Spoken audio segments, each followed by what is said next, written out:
A black Rolls-Royce Phantom plowed straight into my sidewalk grill.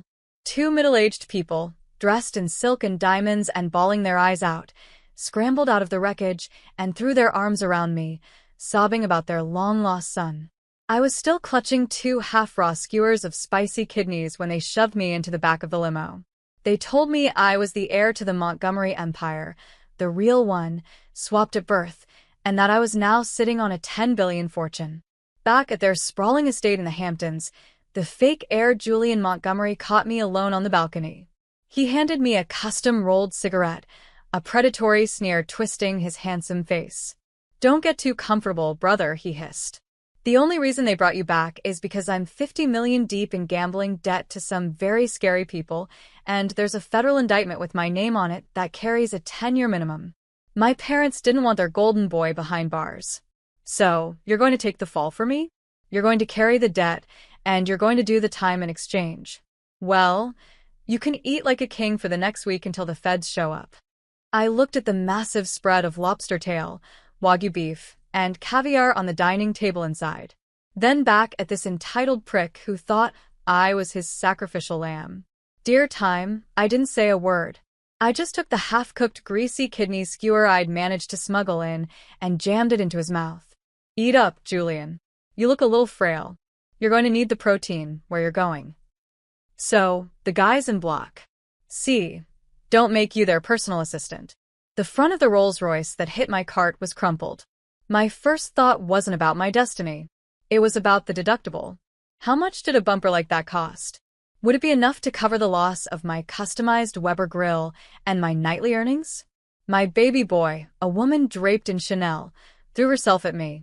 Her perfume was so thick I nearly sneezed. She squeezed me so hard I thought my ribs would pop. I was still holding the raw skewers, the bamboo points inches from her Botox forehead. A man in a bespoke Italian suit, his eyes red-rimmed, gripped my shoulder. "Son, come home. You've suffered enough." Around us, the late-night crowd on my street corner pulled out their iPhones, the flashes strobing. Holy crap. Is this for real? A real-life Prince and the pauper moment. Big Jack is going to be rich. I awkwardly pushed the woman back.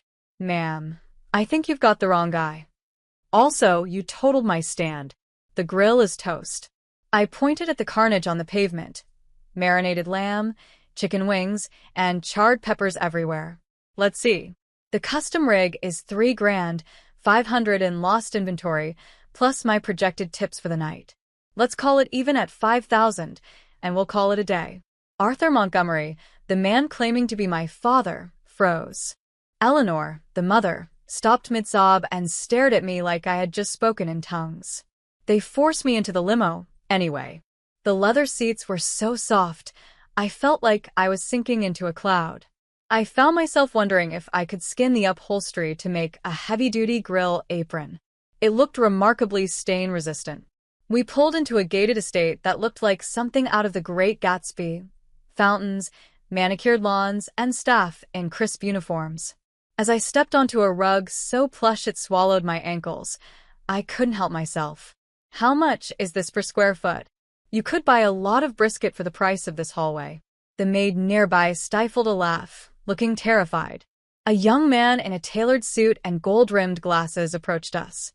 He was a catalog model, kind of handsome, but the look he gave me was the same one you give a bag of wet trash. "Damn, Mom." "So, this is my brother." Arthur nodded. "Julian, this is Jonathan." "The name's Jack Miller," I corrected. "Jonathan? Who's Jonathan?" Dinner was absurd. Bluefin tuna, Alaskan king crab, and a 5 Wagyu. I went to work like a man possessed, eating like it was my final meal on death row. Arthur and Eleanor sat across from me, droning on about legacy, bloodlines, and family duty. "Jonathan, now that you're back, you represent the Montgomery name. You have to think about the family first." "Exactly, sweetheart," Eleanor added. "The family is facing a small complication. We need you to step up." I had a mouthful of lobster. "How much does one of these bugs go for wholesale?" I mumbled. They both went silent. After dinner, Julian called me out to the terrace. He offered me a smoke, wearing a fake practice smile. Then he dropped the bomb. Don't get too comfortable, brother. The only reason they brought you back is because I'm 50 million deep in gambling debt, and there's a federal indictment with my name on it. My parents didn't want their golden boy behind bars. You're going to take the fall. In exchange, the food is on the house for a few days. I held the unlit cigarette in my mouth, watching his smug face. 50 million to who? I asked. The mob. He thought I was paralyzed by the number. He smirked. A number you couldn't count to in 3 lifetimes, Jack. I took the cigarette out and inspected it. Nice. Is this a Davidoff anyway? 50 million. What's the VIG? Daily or monthly? Can we restructure? What's the down payment? Julian's face went stiff. He clearly hadn't expected a street vendor to hear 50 million and immediately ask about the interest rates. What do you care? You're the one paying it. I felt nothing. Honestly, I almost wanted to laugh. 50 million and 10 years of my life. This family was delusional. The next morning, a woman found me. She was wearing a white couture dress. Her makeup flawless, radiating an aura of I'm more expensive than your life. As soon as she walked in, she covered her nose with a silk handkerchief. What is that smell? It's revolting. I sniffed my shirt. Human and smoke. I hadn't changed out of my work clothes yet. I liked the smell. I'm Tiffany Vanderbilt, Julian's fiancée, she said, her chin tilted high enough to be a safety hazard. I know who you are. Jack Miller, the guy who flips burgers in a parking lot, right? Her voice was dripping with condescension. People like you should consider it the ultimate blessing to even set foot in this house. I nodded in agreement. True. The lobster last night was top tier, very fresh. Tiffany twitched.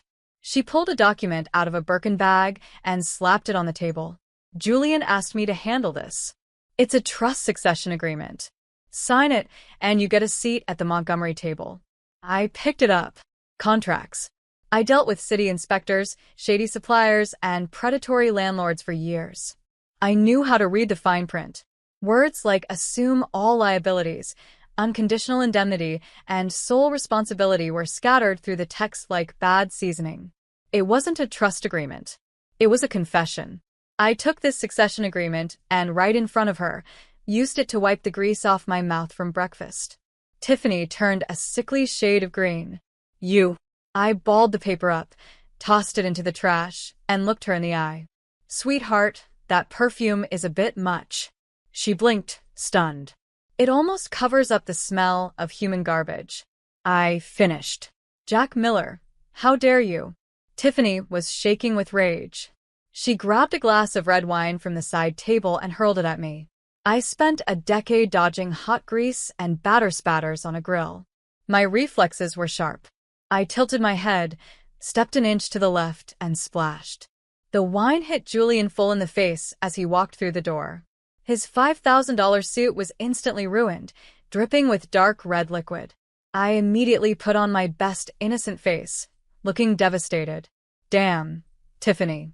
I know Julian's been under a lot of stress lately, and maybe he isn't performing the way you'd like, but you don't have to humiliate him in public. A maid scrubbing the floor nearby let out a snort. Tiffany's face went from green to red to white.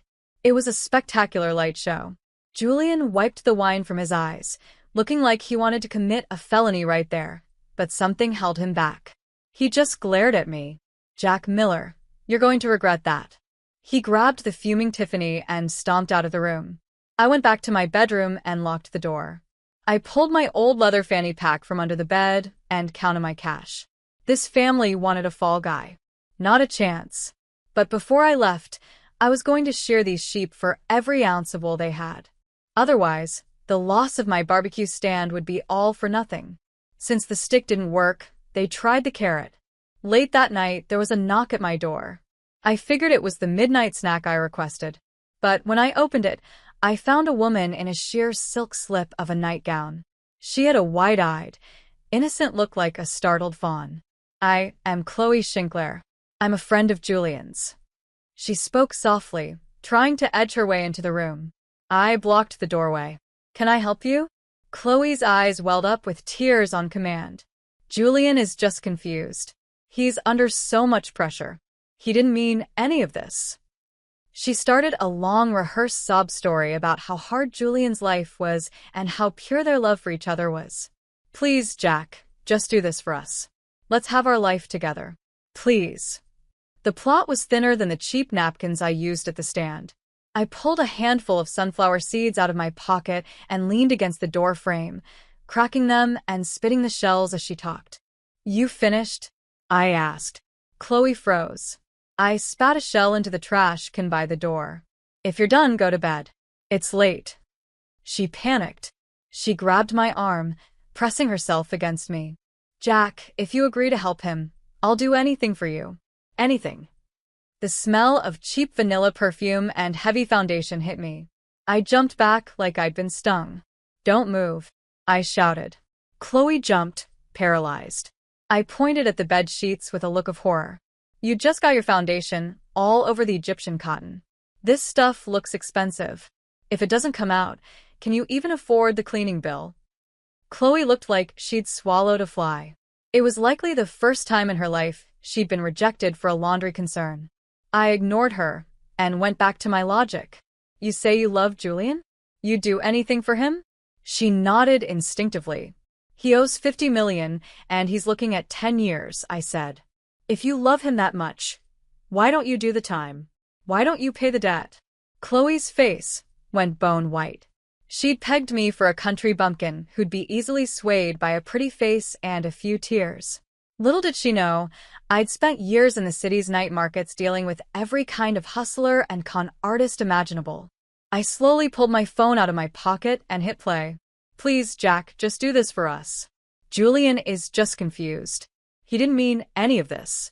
The recording was crystal clear. Her entire confession of the conspiracy with Julian played back perfectly. Chloe's eyes filled with genuine terror this time.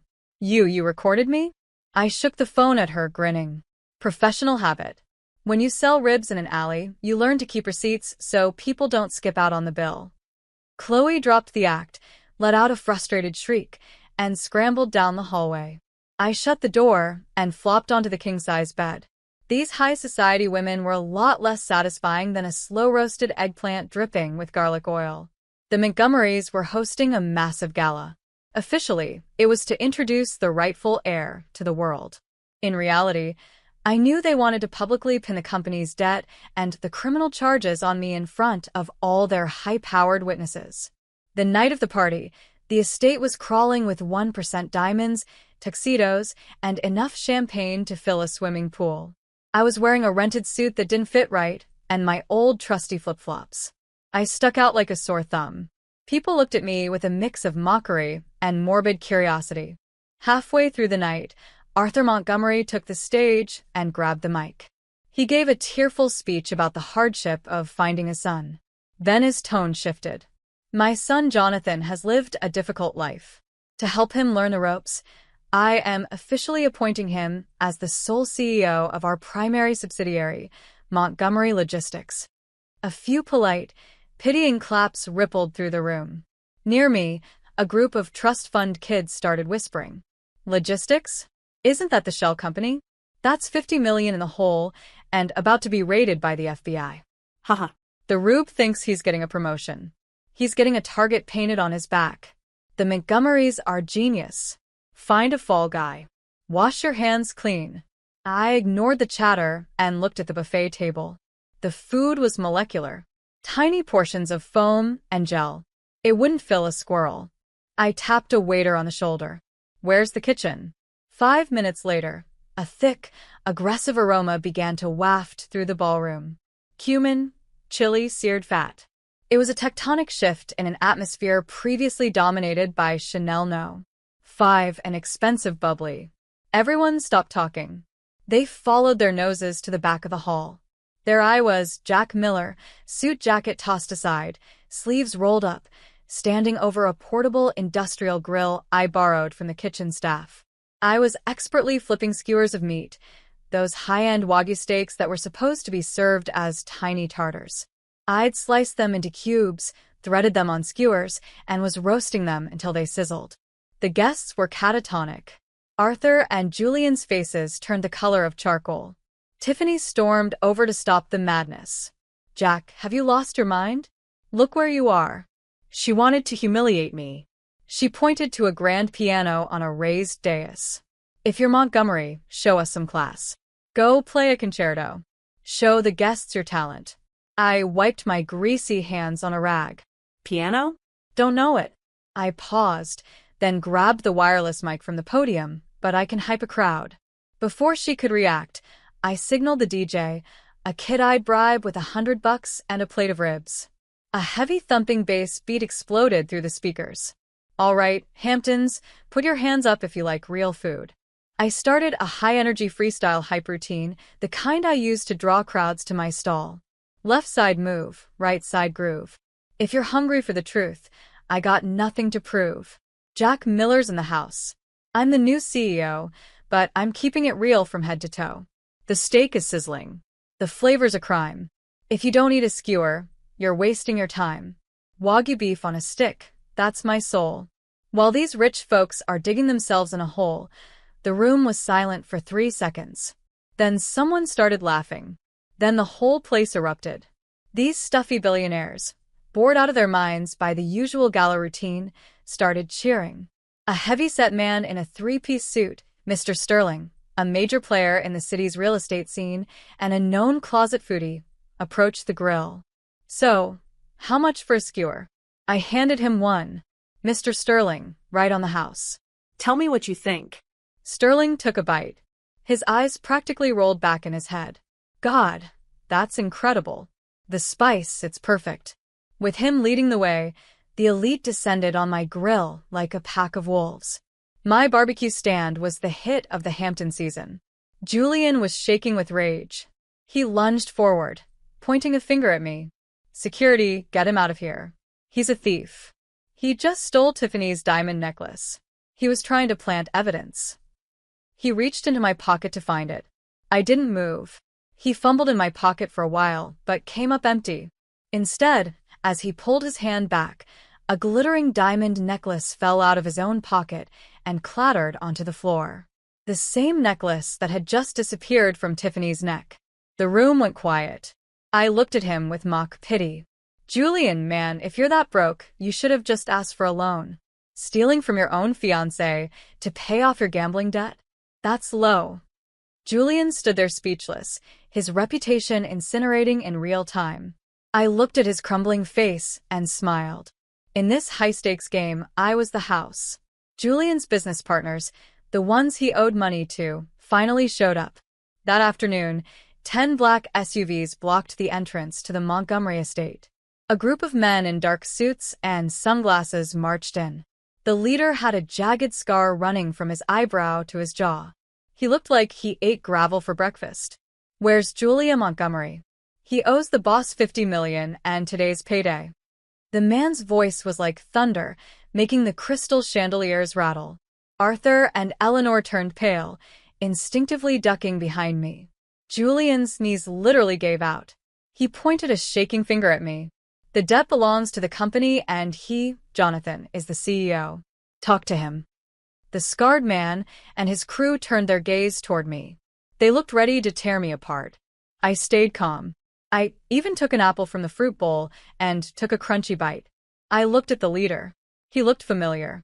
The scar man raised a heavy lead pipe, pointing it at my chest. You Jonathan Montgomery? I nodded. The pipe stopped inches from my face. The man's ferocity vanished, replaced by shock, then pure joy. Holy Jack. Big Jack Miller. He dropped the pipe and pulled me into a bear hug that nearly cracked my spine. Jack, my man, what the hell are you doing here? I've been looking for your cart for a week.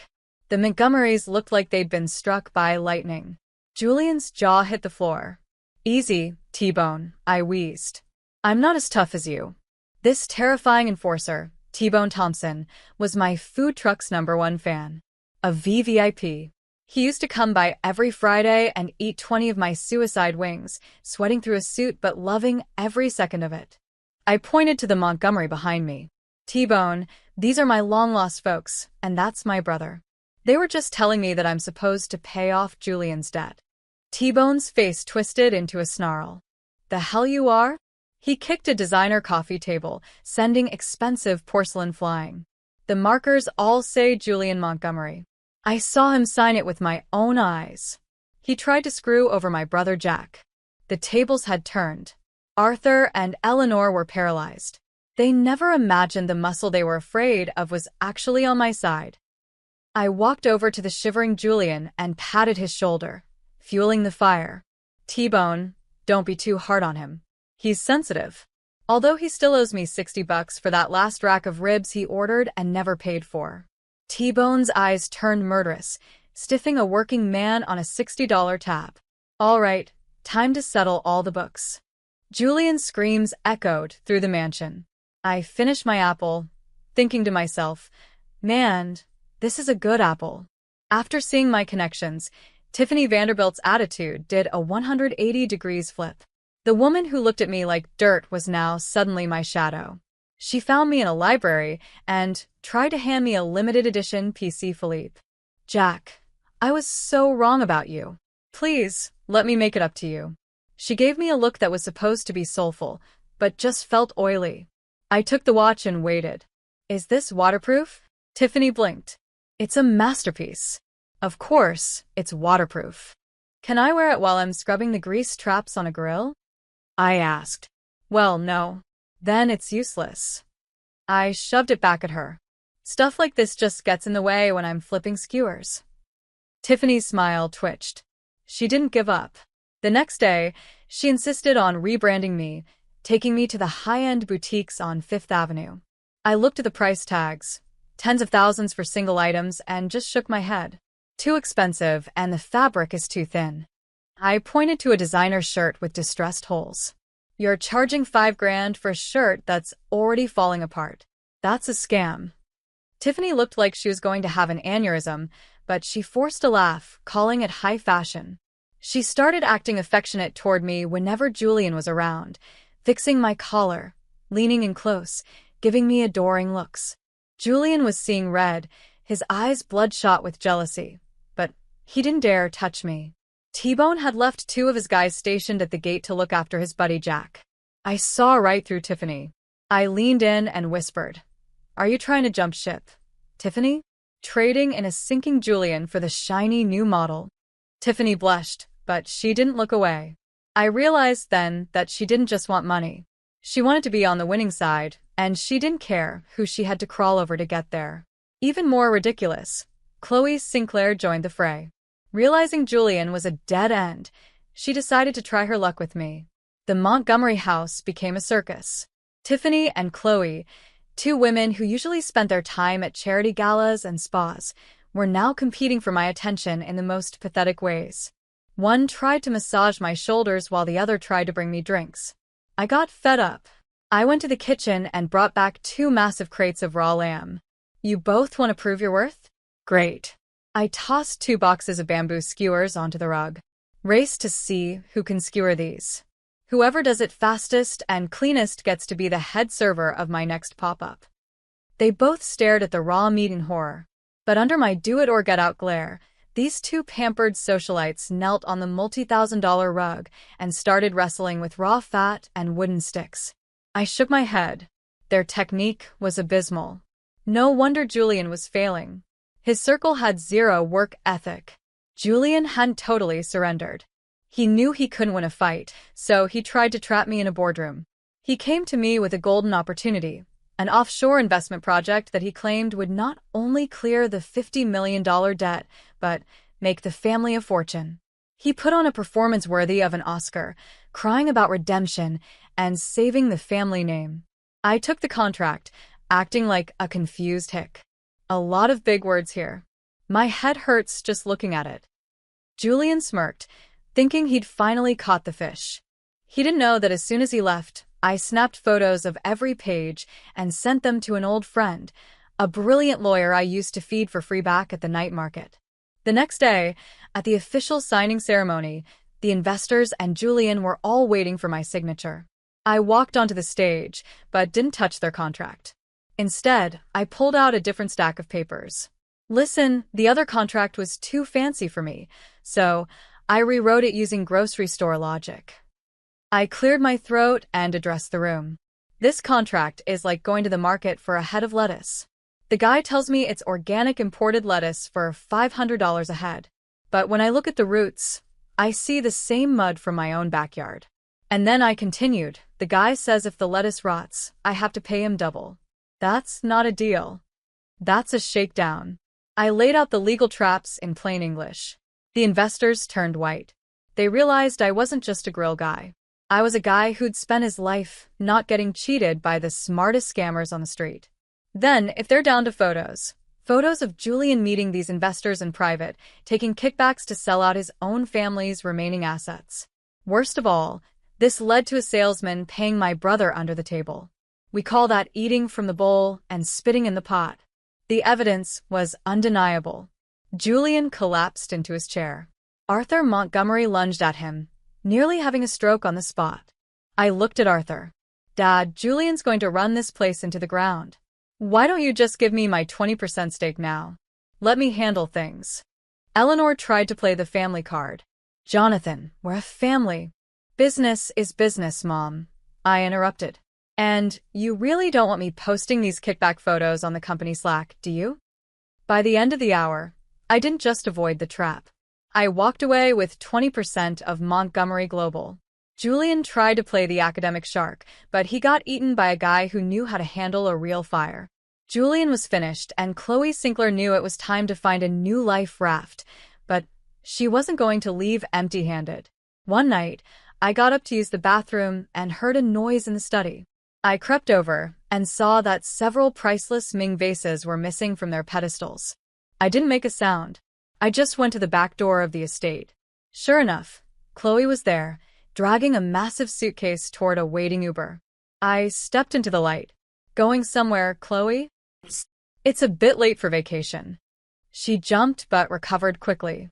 She tried the seductress act one last time, tossing her hair and pouting. Jack, I just needed some space. Let me go, and I'll make it worth your while later. I pointed at the suitcase. That vase in there. The curator said it's worth $3 million. I held out my hand. That's a lot of skewers. Put it down. Her face went cold. Just then, Julian burst out of the house. He noticed she was gone and followed her. When he saw the suitcase full of his family's heirlooms, his heart broke for the final time. Chloe, you were leaving? You were stealing from us. Chloe realized the game was up and dropped the sweetheart. Act entirely? She spat at his feet. Leave? I'd be a fool to stay with a loser like you. Look at yourself, Julian. You're a pathetic coward who can't even protect his own shadow. Julian was devastated, sobbing on the gravel like a child. I stood there watching the drama and handed him a tissue. Here, man. Don't get snot on the driveway. It's hard to power wash out. Then I played the recording of her conspiracy one more time, loud and clear. This recording plus the stolen goods in that bag. It's enough to put you away for a long time, Chloe. Leave the bag. Leave the gifts Julian gave you and get out. Or I call the cops. Chloe left with nothing but the clothes on her back, slinking away like a stray dog. I patted Julian on the back. To be honest, your taste in women is even worse than your taste in investments. Secrets have a way of getting out. The scandal of Julian's gambling debts and the gala disaster hit the press. Someone, probably me, leaked the videos of the debt collectors. Montgomery Global's stock plummeted. The board of directors descended on the estate like sharks smelling blood. They were screaming at Arthur, demanding his resignation.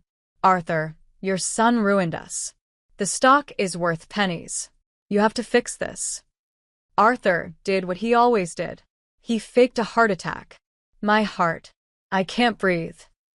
The door to the boardroom swung open. I walked in wearing a tank top, gym shorts, and my flip-flops, picking my teeth with a splinter of wood. A director sneered. Who is this? Get him out of here. Arthur looked up, gasping. He's my son, Jonathan. He's a major shareholder. The board laughed. The grill guy? Does he even know how to read a P&L statement? I ignored them, sat at the head of the table, put my feet up, and tossed a crumpled piece of paper onto the table. Here's the Montgomery recovery and pivot plan. I looked at them, or as I like to call it, the street food marketing strategy. A director looked at the paper and turned red. This is absurd. You want to turn our high-end restaurant chain into down-to-earth barbecue joints, he yelled. And eat a burger, get a fractional share promotions? You think this is a game? I cleaned my ear with a finger. The company is dying. You got a better plan? No. Then sit down and shut up. We're doing it my way. It's better to try something crazy than to just sit here and wait for the funeral. They had no choice. That night, I set up a ring light and started a live stream from the middle of the Montgomery Ballroom. What's up, guys? It's Big Jack Miller, the new CEO of Montgomery Global. My brother blew the budget on Baccarat, so we're having a fire sale to save the company. Order a rack of ribs tonight. And not only do you get half off, but I'm raffling off 10 blocks of company stock to the viewers. The contrast between my street personality and the gold leaf mansion behind me was viral gold. We hit 100,000 viewers in 10 minutes. Tiffany Vanderbilt even joined in, wearing a sequin gown and acting as my hype girl, handing me skewers while giving the camera bedroom eyes. Jack's so hot. This is the ultimate eat the rich vibe. I'm buying 50 racks just for the stock. The stream was a massive hit. The next morning, to the shock of every Wall Street analyst, Montgomery Global stock hit the daily limit. It was back in the green. I didn't think Julian could get any stupider. But after I stripped him of his title, his money, and his fiancée, he went for the nuclear option. Kidnapping. He kidnapped my father, or at least the man he thought was my father, and called me, sounding completely unhinged. Jack, how about your old man? If you want to see him alive, sign over your shares and get out of the state. I hung up, my expression flat. The man he kidnapped was Old Man Murphy, my former landlord from the city. A cranky guy with a bad leg. I liked him, but he definitely wasn't my father. I called T-Bone. T-Bone grabbed the crew. We got a situation. Half an hour later, I rolled up to a derelict warehouse with 20 of T-Bone's best guys. Inside, Julian was waving a kitchen knife at Old Man Murphy. But the vibe was weird. Murphy wasn't scared. He was looking at Julian with utter disgust. Look, kid, if you're going to roast those sweet potatoes over an open flame, you got to wrap them in foil first. You're just burning the skin and leaving the middle raw. Use your head. He was coaching his kidnapper on cooking techniques. Julian looked like he was on the verge of a mental breakdown. I kicked the door open. Julian, you got the wrong guy. Julian's eyes were bloodshot. Jack, you're finally here. I pointed at Murphy. That guy owes me 3 months of back rent. You want to kidnap him? Fine. But you got to collect a rent for me first. Arg. Julian screamed. Why won't any of you follow the script? You're supposed to be crying. You're supposed to be begging me. He lost it. He lunged at me with a knife. I didn't move. I just reached into my pocket and pulled out a handful of my secret weapon, extra-strength Hellfire chili cumin powder. As he got close, I threw the powder directly into his eyes. Gah. My eyes. It burns. Julian collapsed, clutching his face. T-Bone and the guys swarmed him in seconds. The police sirens were already wailing outside. I'd called them on the way. As I hauled Julian away in handcuffs, I waved. Good luck in a big house, Julian. When you get out, come find me. I'll teach you how to grill. It's better than kidnapping. The Montgomery name was dragged through the mud, but under my leadership, the company was soaring. Arthur and Eleanor looked at me with a new kind of emotion, pure, unadulterated desperation. They prepared a reconciliation dinner. They were both in tears, apologizing profusely. Jonathan, we were so wrong. We were blinded by our love for Julian, but you're the real future of this family. They tried the blood is thicker than water routine. Eleanor even suggested, sweetheart, you're so young. Managing a company is hard. Why don't you sign the shares back to us for safekeeping until you're more experienced? Tiffany sat there nodding, looking at me with fake devotion. I finished my steak, wiped my mouth, and smiled. You done acting? The room went silent. When you wanted me to go to prison for Julian, was I your sweetheart? Then I asked. When you tried to trick me into signing away my life, was I the future? I pulled a folder from my bag. By the way, I bought up all the floating shares on the open market last week. I own 51%. I'm the majority owner. Arthur and Eleanor looked like they'd seen a ghost. As of tomorrow, you two are retiring. You'll be moved to a modest condo in Florida. I'll have the company send you a $3,000 monthly allowance, just like Julian promised me compensation for my help. I stood up to leave. Tiffany grabbed my arm, begging. Jack, I love you. I was just confused. Give me another chance. I shook her off. To be honest, Tiffany, I like you better when you were a stuck-up brat who hated me. This loyal girlfriend act is just boring. I walked out to the sound of their collective screaming. Moral blackmail doesn't work on a guy who grew up on the streets. I don't have morals in their world. I have results. I hired a team of professional CEOs to run the day-to-day. My lawyer friend became the general counsel. My street food pivot turned Montgomery Global into a multi-billion-dollar empire of high-quality, accessible dining. But I found that wearing a suit in a glass office wasn't for me. I missed the smoke. I went back to my old neighborhood and opened Big Jack's flagship barbecue. It wasn't a cart anymore. It was a high-end outdoor eatery with a waiting list a month long. T-Bone Thompson went legit and became my head of security. Tiffany and Chloe occasionally show up in their luxury cars, standing in line for hours just to get a taste of my legendary spicy kidneys. They didn't get the man, and now they have to pay full price for the food. One night, a news reporter came by for an interview. Mr. Miller, as a billionaire mogul, why do you still stand here over a hot grill? Don't you think it's beneath your status? I sprinkled some cumin over the flames, giving the camera a grin. High society drama. That's nothing compared to getting the char right on these ribs. As the sun set, a Maybach, even more expensive than a Rolls-Royce, pulled up. An elderly butler in a tuxedo and white gloves stepped out and bowed deeply. Master Jack, we finally found you. I am a major domo for your maternal grandfather, Mr. Cyrus Sterling, the wealthiest man on the planet. It turns out you aren't just a Montgomery. You are the sole heir to the Sterling global fortune. I didn't even look up as I bagged a set of wings. Beat it, pal. Can't you see I'm busy? Don't mess with my flow. The butlers stood there stunned. I took a deep breath of the cumined air. Now that I thought is the smell of freedom. Story complete.